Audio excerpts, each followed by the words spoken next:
নির্বাচনী প্রচারে রংপুর যাচ্ছেন BNP chairman Tarique Rahman. Bogura central মসজিদে জুমার নামাজ শেষে রংপুরের পীরগঞ্জের পথে রওনা হন তিনি। তার গাড়িবহরের সাথে আছেন সহকর্মী সাজিদ সরকার, যুক্ত হব তার সঙ্গে। সাজিদ, আপনি তো তার গাড়িবহরের সঙ্গে আছেন, তারেক রহমান এই মুহূর্তে কোথায় আছেন আর তার কর্মসূচির সম্পর্কে একটু বিস্তারিত জানাবেন।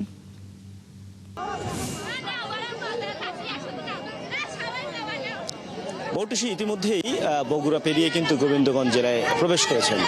যদিও সড়ক পথ অনেক সহজ, কিন্তু তিনি যখন আসলে তার গাড়ি বহন নিয়ে বগুড়া থেকে পেরিয়ে গোবিন্দগঞ্জে এসছেন, তখন কিন্তু এই সড়কটি কিন্তু অনেক ধীরগতি হয়েছে। আর ধীরগতি হওয়ার কারণ এভাবে কিন্তু প্রতিটি সড়কের সামনে নারী পুরুষ সব ধরনের মানুষ কিন্তু এসে দাঁড়িয়েছেন সড়কে তাকে অভিবাদন জানানোর উদ্দেশ্যে, শুভেচ্ছা জানানোর জন্য কিন্তু দাঁড়িয়েছেন।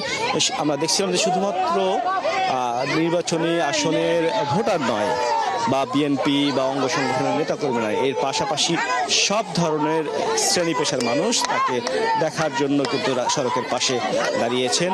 এবং আমরা যেটা এর আগে দেখতাম, বেগম খালেদা জিয়া যখন এই সমস্ত অঞ্চলগুলোতে আসতেন, ঠিক একইভাবে সব বয়সী নারীরা যেমন দাঁড়িয়ে থাকতেন তাকে দেখার জন্য, তার দুটি কথা শোনার জন্য, ঠিক একইভাবে এখনও তারেক রহমান যখন আসছেন তারাও কিন্তু এইভাবে দাঁড়িয়েছেন, অর্থাৎ বেগম খালেদা জিয়ার পুত্রকে তাদের এলাকায় স্বাগতম জানানোর উদ্দেশ্যে কিন্তু এইভাবেই প্রতিটি সড়কে দাঁড়াচ্ছেন। অর্থাৎ এই গোবিন্দগঞ্জ পেরিয়ে পীরগঞ্জ যেতে এখনও প্রায় ঘন্টাখানেক সময় লেগে যেতে পারে, কেননা সড়ক পথে যদিও সময় কম, কিন্তু মানুষের এই দীর্ঘদিন পর যখন তারা আসলে দেখছেন তারেক রহমান দেশে ফিরেছেন এবং দেশে ফেরার পর তাদের এলাকায় এসে পৌঁছেছেন, সেই সমস্ত মানুষগুলো কিন্তু এভাবে দাঁড়িয়ে তাকে অভিবাদন জানাবেন, শুভেচ্ছা জানাবেন।